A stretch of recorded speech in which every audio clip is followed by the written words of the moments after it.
Singkatnya, si Jiang yang melihat Jongsan merana seorang diri, ia pun memberikan beberapa pil yang didapatkan terhadap pemuda penjual obat sebelumnya. Sementara di atas ketinggian, ada seorang wanita. Di sini, ia memberikan ucapan selamat atas partisipasinya kepada keempat ketua sekti yang ada di negeri ini. Sebagai penghormatan, semua yang hadir di sini seketika langsung sujud.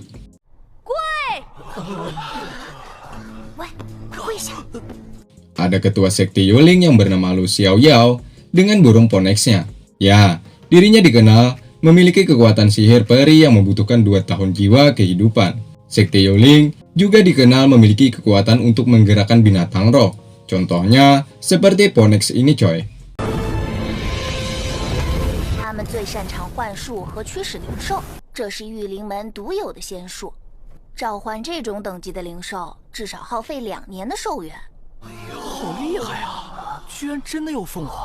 Selanjutnya, ada ketua sekte Kang Feng yang bernama Shao Yan menggunakan pedang raksasanya. Sekte Kang Feng tahun ini lebih semangat dari tahun sebelumnya, sebab kekuatan mereka membutuhkan 5 tahun jiwa kehidupan. Sedikit informasi, setiap banyaknya jiwa kehidupan, maka orang tersebut semakin kuat atas sihirnya. Next, ada ketua sekte Xuan Hui yang bernama Goya. Goya adalah seorang raksasa yang membutuhkan 10 tahun jiwa kehidupannya. Aura ketiga ketua sekte pun sudah dirasakan oleh pengunjung juga si Jiang. Artinya, betapa mengerikannya di negeri ini.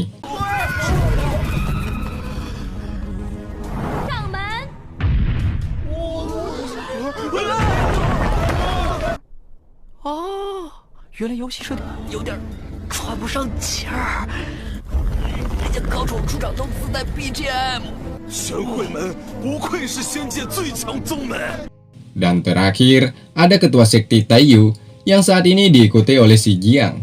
Ketua ini bernama Cayun. Sepertinya Cayun sangat berbeda dengan ketua sekte lainnya. Dirinya hadir dari tempat di mana para pengunjung bersujud. Terlihat dari gestur tubuhnya, sepertinya ketua Cayun tidak terlalu yakin untuk memenangkan turnamen ujian ini. Hal itu tentunya membuat para pengunjung juga meremehkan sekte Taiyu. Bukan itu saja, ketua sekte Taiyu juga dikenal sebagai sekte yang pelit akan jiwa kehidupan. Sehingga saat di sini tidak ada diperlihatkan kekuatannya, seperti yang dipamerkan oleh sekte lainnya. Bahkan, sekte Taiyu tiap tahunnya selalu merekrut anggota yang tidak becus. Tujuan tersebut agar keuangan sektinya tetap aman terkendali. Nah, tak lama dari itu, wanita ini memberikan kesempatan kepada Xiao Guan untuk memberikan beberapa aturan turnamen ujian. Ujian segel abadi untuk membandingkan alias menguji kekuatan murid baru atau pemula. Jika berhasil, maka murid atau peserta tersebut dibolehkan mengikuti ujian selanjutnya. Untuk memenangkan, semua peserta harus masuk dan mengambil sebuah benda yang tergantung di atas. Siapapun yang mendapatkan benda tersebut, maka orang itu akan menjadi juara. Sepertinya ujian ini adalah ujian memanjat lagi, sehingga si Jiang sangat yakin akan memenangkannya. Ditambah lagi dengan bantuan Tedan dan Erki. Mereka bertiga sebelumnya sudah mempersiapkan alat bantu untuk naik. Selain mampu mengambil benda yang tergantung, maka ia juga berhak mendapatkannya. Barang siapa yang menjadi juara, maka akan mendapatkan benda tersebut, yang di dalamnya ada sebuah sepatu Zefeng, atau biasa mereka bilang dengan sebutan ledakan angin. Konon katanya, benda tersebut mampu melindungi seseorang yang memakainya, kapanpun dan dimanapun. Dengan itu juga, Xiao Guan mempersilahkan semua peserta untuk masuk. Berbeda dengan Jongsan, dirinya malah dihadang oleh Zhongyu.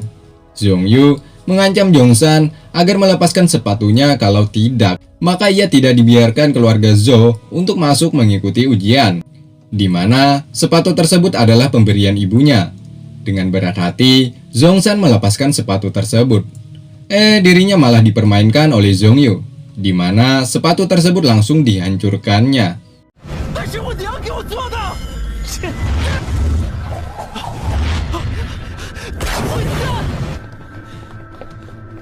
Di sini Zhongshan lagi-lagi disakiti olehnya. Sementara peserta lainnya satu persatu mulai memasuki ruangan, di mana jika tidak masuk maka akan didiskualifikasi.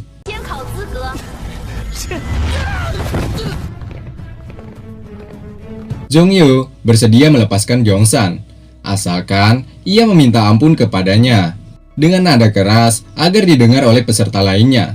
Karena di dalam hatinya sudah tertanam rasa keinginan untuk menjuarai ujian ini, sangat terpaksa Gyeongsan menuruti perintah Zhongyu. 说，请宗宇公子放过我这贱乞丐。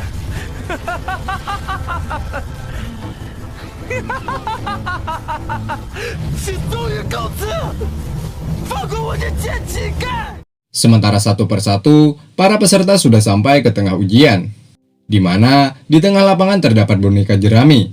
Para peserta disuruh untuk meneteskan darah ke salah satu boneka tersebut.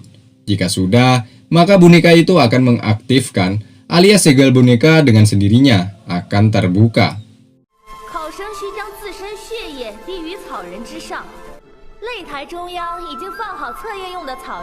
Dengan itu juga, maka orang tersebut diperbolehkan untuk mengikuti ke tahap selanjutnya. Sebaliknya, jika tidak mampu mengaktifkan, maka akan didiskualifikasi. Ya, tidak semua orang mampu mengaktifkannya coy. Sebab hanya orang-orang yang memiliki keahlian khususlah yang dapat mengaktifkan boneka jerami tersebut. Sementara para ketua sekti, mereka menikmati secangkir teh sembari membahas sedikit tentang ujian ini. Seperti biasa, ketua sekti dari Taiyu masih saja terlihat konyol. Ya, seakan-akan tidak memiliki wibawa. 今年你们宗门报考的人数都超过5个了，榜首应该毫无悬念。Kembali ke arena, ada Zhongyu. Di sini ia memulai dengan teknik yang ia miliki untuk mengaktifkan segel terhadap boneka tersebut. Seperti biasa, Zhongyu lagi-lagi memperlakukan keadaan penuh dengan kesombongan juga keserakahan, di mana semua boneka telah ia mainkan. Bagaimana dengan yang lain? Apakah tidak diberinya kesempatan untuk mencoba? 都据为己有，好人好人，那次一口和本公子作对，现在一个都别想看。这些贱民。 Dimana jika tidak ada boneka, maka secara otomatis mereka semua akan didiskualifikasi. Bahkan di sini Zhongyu sempat berucap kepada si Jiang, dirinya akan membunuhnya di sini juga. Mendengar itu, Tedan dan Erki tentunya merasa takut. Namun si Jiang masih tetap santuy, sebab dirinya memiliki cara lain untuk menghadapi orang seperti Zhongyu ini. Ya, si Jiang memiliki aturannya sendiri, yakni pasal nomor 9, hukum si Jiang. Menurutnya, setiap perebutan benda ataupun harta karun, pertama-tama harus bertindak lebih duluan. Dalam artian jangan sampai memberi kesempatan pada lawan. Nah, kebetulan sekali, Zhongyu beserta bawahannya telah berhasil mendapatkan boneka jerami. Dengan itu juga, ia memerintahkan bawahannya untuk meneteskan darah ke boneka tersebut. Setelah beberapa saat kemudian, para bawahannya mulai memperlihatkan efek setelah meneteskan darah ke boneka tadi, di mana tubuh mereka mengeluarkan sebuah cahaya, menandakan mereka telah lolos ke tahap berikutnya. 这些人身上发光的都是鲜艳，可位置怎么不一样？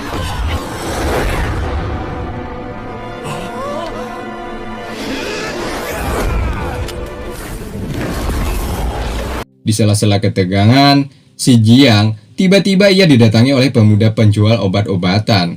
Nah, hal ini dijadikan si Jiang untuk tahu tentang negeri ini. Di sini, pemuda ini menceritakan sedikit tentang informasi apa itu segel abadi. Ya, segel tersebut berbeda-beda tingkatannya. Semakin kuat, maka aura yang ditimbulkan semakin kuat juga. Selain itu, memiliki kekuatan khusus untuk berjaga-jaga. Rupanya, pengetahuan yang dimiliki oleh pemuda obat ini cukuplah mengagumkan. Dirinya banyak tahu tentang hal kekuatan di negeri ini. Semisalnya, kekuatan yang bangkit dari telapak kaki disebut segel bumi. Yang bangkit dari kepala disebut segel surga. Orang yang dapat membangkitkan keduanya sangatlah langka. Hanya orang-orang pilihan yang dapat membangkitkan kekuatan tersebut. Selain itu, ada juga kekuatan yang berasal dari dahi, perut, dada, dan dantian. Yang dimaksud dantian, kekuatan yang berasal dari pancung hati coy. Setelah mendengar penjelasan tersebut, si Jiang mulai ingat bahwa ada kekuatan di pantatnya. Ia pun menanyakan kepada penjual obat tentang kekuatan yang dimilikinya tersebut. Tanpa banyak pikir, si penjual obat mengatakan bahwa kekuatan itu adalah kekuatan sampah. Benar sekali, segel kekuatan yang keluar selain dari yang ia sebutkan sebelumnya bisa dibilang kekuatan sampah. 统称为废印，废印。已经有人验出来了。 Kembali ke arena, ada Zhongyu memerintahkan bawahannya untuk memanggil makhluk roh masing-masing. 快召唤出你们的虚灵吧！ 体印、实灵体、废印、空灵体、单印、不灵体、体印、兽灵体。 Setelah mengeluarkan kekuatannya itu, beberapa orang kemudian memohon dan memuji keagungan Zhongyu. Mereka semua memohon agar diberi boneka jerami agar bisa mengikuti ujian peri ini. Sebab mereka semua juga yakin hanya dengan cara memohonlah agar Zhongyu memberikan hal itu. Ya, kita tahu Zhongyu selalu memperlakukan orang-orang awam dengan cara merendahkan martabat orang lain. Bahasa kasarnya bisa dibilang seperti anjing. Terlihat di sini, Zhongyu memerintahkan semuanya untuk melepaskan sepatu seperti mana yang telah dilakukan Zhongshan sebelumnya. Dengan itu, maka Zhongyu berjanji akan menuruti permintaan mereka. Yang dilakukan Zhongyu tentunya memiliki alasan tersendiri, yakni mengalahkan ketajaman, kemudian merebut ambisinya. 就赐给你们草人，只要你们像他一样，脱掉脚上的。 Seperti biasa, Zhongyu memperlakukan mereka dengan cara yang tidak baik. Setelah melepaskan sepatu mereka, bukannya mendapatkan sebuah boneka, melainkan mendapatkan rasa malu yang telah dilakukan oleh tuan muda Zhongyu.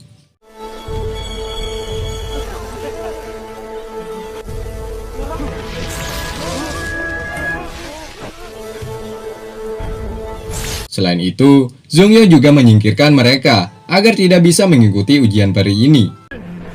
左家凶险人呐！活该！你们这些贱乞丐！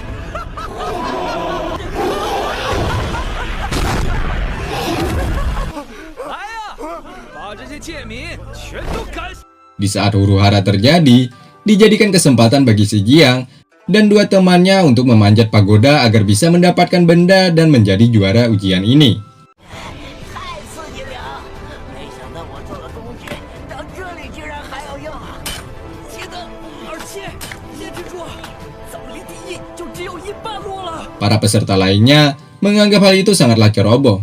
Ditambah lagi cara mereka bertiga mendaki terlalu ekstrim. Sebab di negeri ini jika tidak memiliki makhluk roh, akan mustahil untuk mencapai puncak. Di sini, mereka sudah setengah perjalanan menuju ke tempat pertama. Master alias ketua sekte Taiyu juga Yoa memuji akan kegigihan mereka. Sedangkan Zhongyu dan bawahannya sepertinya tak tinggal diam saja.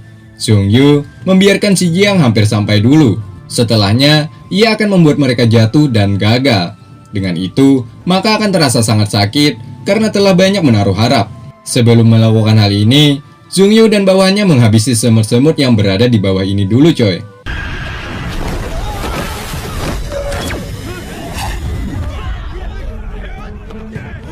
Bahkan, ketua sekte ini pun mengakui akan hal itu, bahwa Zhongyu telah melakukan jalan yang pas. Sebab, bagaimanapun caranya, Zhongyu akan menjadi juara ujian ini. 二公子为何还不心动？难道他要将榜首拱？ 左宗明，我一定会表现得比当初的你更优秀。 Sedangkan si Jiang terus saja mendaki dan menghiraukan apa yang telah terjadi di bawah. 是他们不注意，多爬上来，他们发现就已经来不及了。 Setelah cukup jauh mereka memanjat, Zio yang melihat hal itu kemudian menyuruh semuanya untuk naik dan mengambil benda sebagai tanda juara. Akhirnya, tibalah Zhongyu melanyapkan si Jiang dari turnamen ujian ini. Penuh dengan amarah, ia pun meneteskan darah ke boneka untuk membuka segel lalu membangkitkan makhluk rohnya. Ya, kekuatannya, yakni segel bumi tubuh roh angin, aura yang dikeluarkannya sungguhlah luar biasa, membuat semua di sini telah merasakannya. 让为兄好好看看。学会奔跑。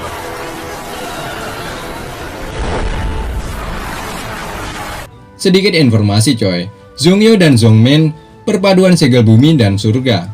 Mereka, para ketua sekte memprediksi bahwa kedua beradik tersebut akan menjadi masa depan bagi negeri dongeng, alias negeri peri ini coy. Sementara para peserta lainnya, walaupun tidak ada kekuatan untuk menang, mereka tetap yakin dan melawan dengan menyerang balik pasukan Zhongyu.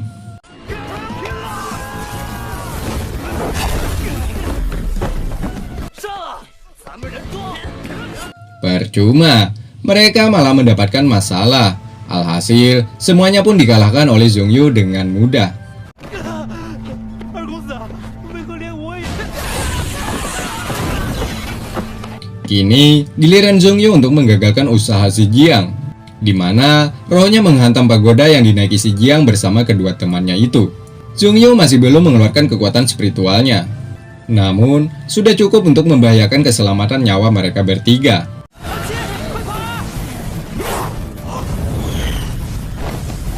还没有助灵，竟然这么厉害！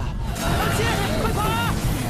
Penuh amarah, Zhongyu berniat mencabik-cabik tubuh mereka dengan kekuatan roh anginnya. Meski begitu, tak membuat si Jiang takut apalagi gentar. Mereka tetap mendaki pagoda tersebut.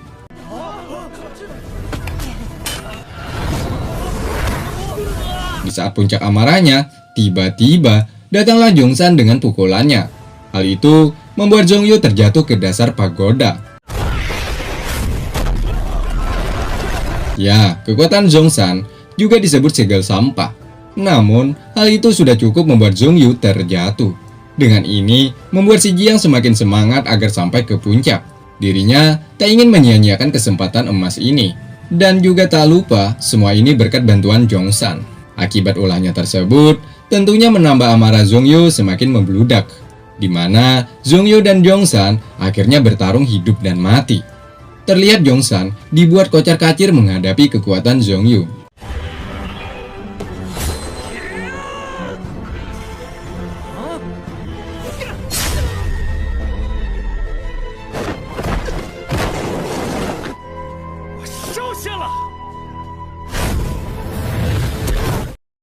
Di sini, dilema bagi si Jiang muncul, apakah dia harus menolong atau meneruskan pendakiannya, di mana Zhongshan dicabik-cabik oleh Zhongyu.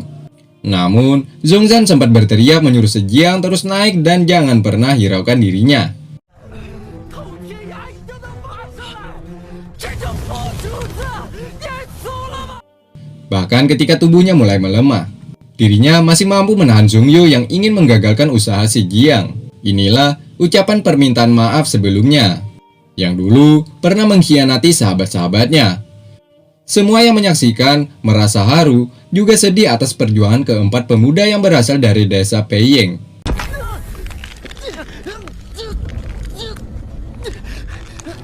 魏业居然击中了地业，见乞丐就是。 Meski sebelumnya desa tersebut diremehkan, namun hari ini mereka akan membungkam mulut mereka yang meremehkannya. Sebab desa Peiying yang tak tahu asal-usulnya dari mana juga mampu bersaing dengan sekte ternama di negeri ini. Zhongyu tak bisa bergerak sedikit pun, sebab dirinya telah didekap erat oleh Zhongshan. Ia pun memerintahkan kembali bawahannya untuk menggagalkan si Jiang. Nah, hal itu membuat para peserta lainnya berbondong-bondong ingin melindungi si Jiang. Sepertinya mereka sudah mengikhlaskan kemenangan ini kepada si Jiang.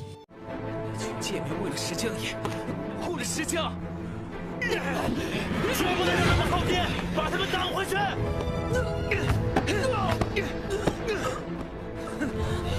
保护那个叫石江的小子，别让他们靠近这里。 Nah, di sini Zhongshan diperlakukan seperti hewan. Tak sengaja ia menjatuhkan pil pemberian si Jiang sebelumnya. Sementara tubuhnya terus-menerus diinjak-injak oleh Zhongyu.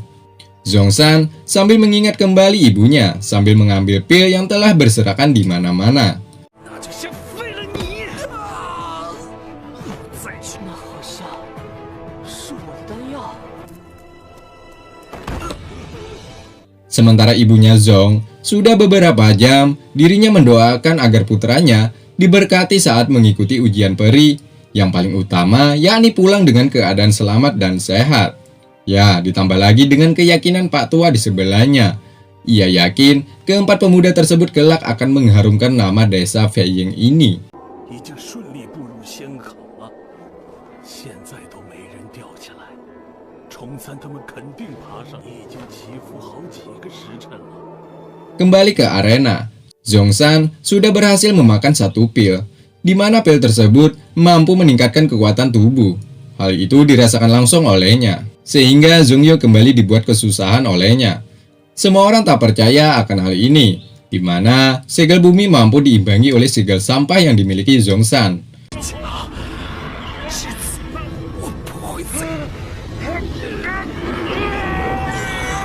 Begitupun dengan Zhongmen, dirinya juga sedikit khawatir. Ia pun berharap agar adiknya bisa bertahan, sebab ayahnya akan segera datang ke tempat ini. 他知道你害怕仙域之力会误伤自己，才与你贴在一起。地印对废印早该赢了呀！ Sedangkan si Jiang sedikit lagi sampai ke puncak pagoda ini. Namun sungguh disayangkan, tenaganya mulai berkurang dan tak sanggup lagi untuk mendaki.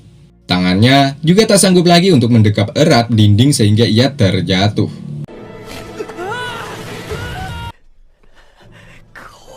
Untung saja, semangatnya untuk bertemu dengan Gong Xungmu masih tertanam di dalam hatinya, sehingga ia masih mampu bertahan.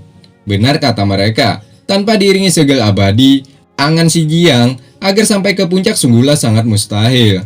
Meski begitu, Yu dari bawah terus saja menyemangati agar si Jiang mampu menjadi juara. Berbeda dengan kedua temannya ini, mereka malah mengusulkan agar bertarung melawan musuh daripada mendaki.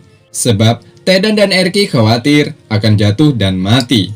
Ditambah lagi, di bawah ada salah satu bawahan Zhongyu yang mulai mendekat erat menghabisinya. Disinilah ia mendapatkan arahan dari penjual obat, menyuruh si Jiang agar mengkonsumsi pil yang dimurnikannya. Sebab Zhongshan sudah membuktikan khasiatnya. Alhasil, si Jiang pun memakan satu biji pil tersebut dan 此公子也未曾放弃俺们，从天涯上，就算到了最后，你的小命我收下。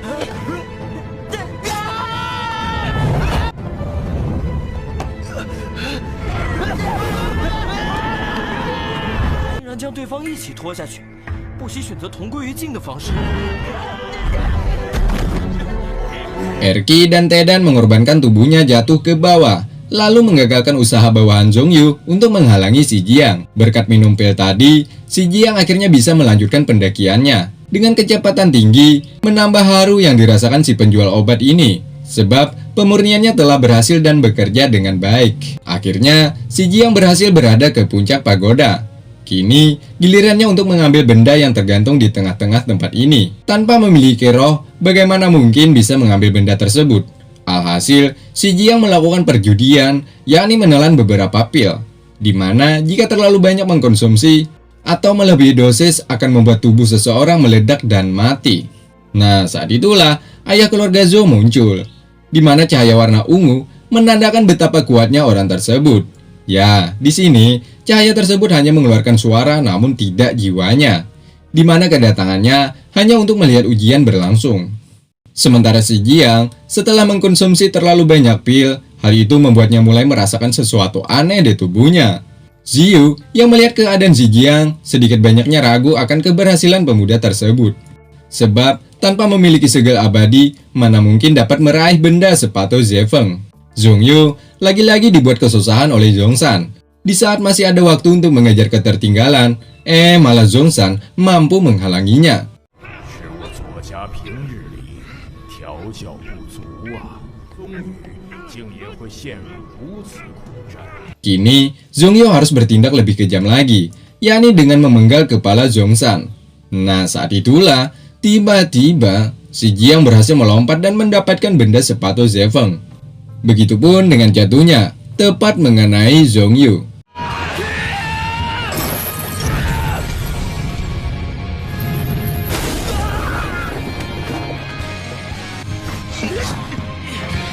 Keberhasilan ini disambut oleh Zhongshan juga kedua temannya lagi. Menurut mereka, pertunjukan si Jiang tadi sangatlah keren. Dengan itu juga, si Jiang menjunjung tinggi benda yang ia dapatkan menandakan ujian telah usai.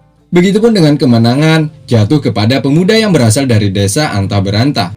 Selain itu, Xi Jiang juga membawa nama sekte Taiyu, di mana sebelumnya ia menjadi peserta dari sekte tersebut. Menurut aturan, Ziyu mengatakan, dikarenakan Xi Jiang belum bisa membangkitkan segel abadi, maka ia belum memenuhi syarat untuk menjadi posisi teratas. Semua yang mendengar itu merasa dicurangi. Sebab, bagaimana caranya untuk membangkitkan segel abadi?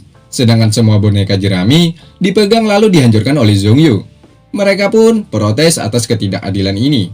Namun, Ziyu tutup telinga dan mengatakan bahwa ujian akan dilanjutkan. Begitupun dengan ayah Zhongyu. Ia menyuruh putranya untuk bangun dan mengikuti ujian selanjutnya. Alhasil, Zhongyu pun berdiri lalu membangkitkan lagi segel abadinya.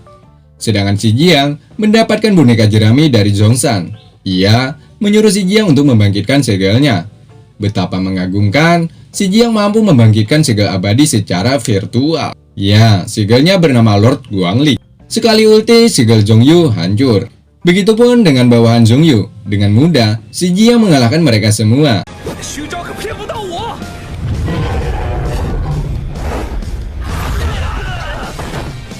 Ya, semua ini berkat bantuan pil si penjual obat. Berkat dirinya, kekuatan Xi Jiang semakin tambah kuat saja. Zhongyu masih belum menyerah. Ia kembali menyerang Xi Jiang. Alhasil, dirinya pun harus kehilangan segel bumi yang ada di kakinya. 地印清白的如此彻底，灵体，骗不到我，受死吧！ Setelah melihat kekuatan Xi Jiang, akhirnya mereka pun menyadari bahwa segel yang dimiliki oleh Xi Jiang adalah segel langka yang ada di dalam legenda. Nah, disinilah efek samping pil mulai dirasakan Xi Jiang, di mana dirinya muntah-muntah akibat terlalu banyak menelan pil pembangkit tubuh.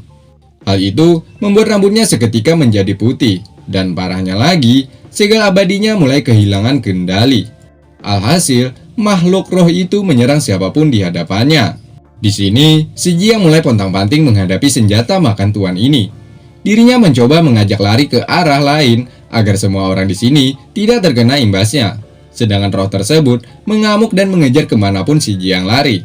Master mencoba untuk menyelamatkan nyawa Xi Jiang. Namun ia dilarang oleh keluarga Zhou, sebab tidak ada satu orang pun diperbolehkan masuk ke arena, apalagi ujian masih berlangsung. Sementara You'er, dirinya tetap keras kepala. Ia menghiraukan atas aturan turnamen ini. You'er berencana untuk menyelamatkan nyawa Xi Jiang. Di sini Xi Jiang memiliki sebuah cara, yakni berlari untuk masuk gerbang. Di sini juga terlihat raut wajah Xi Jiang mulai menua. Meski begitu, ia berhasil mengalahkan segel abadinya sendiri.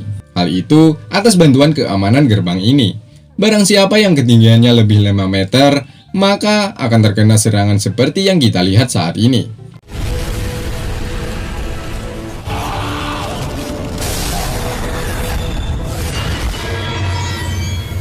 Sementara di lain sisi, semuanya saling memperebutkan agar bisa mendatangi Xi Jiang.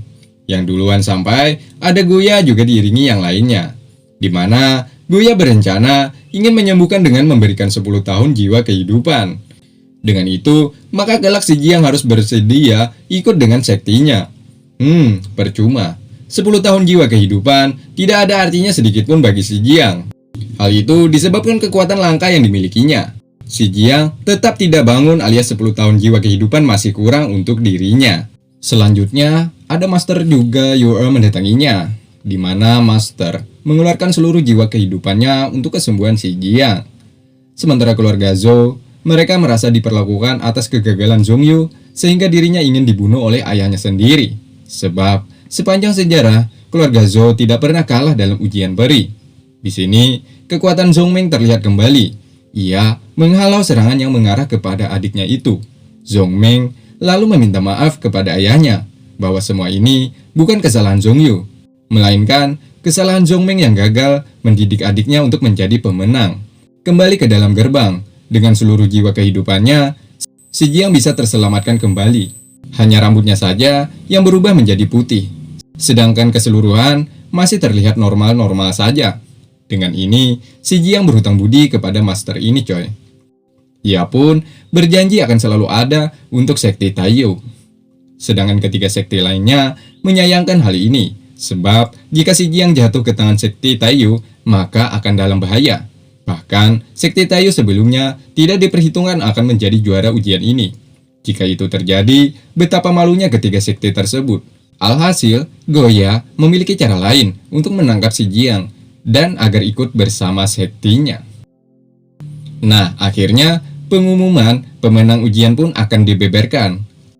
Lagi-lagi, kehadiran Goya yang menggagalkan usaha si Jiang menjadi juara telah gagal. Ya, merekalah yang memutuskan siapa yang berhak menjadi juara. Para pengunjung yang masih tersisa menganggap ini tidak adil dan kelicikan bagi panitia penyelenggara. Alhasil, orang yang tidak sejalan dengan Goya harus tersedot ke sebuah batu kecil yang ada di tangannya.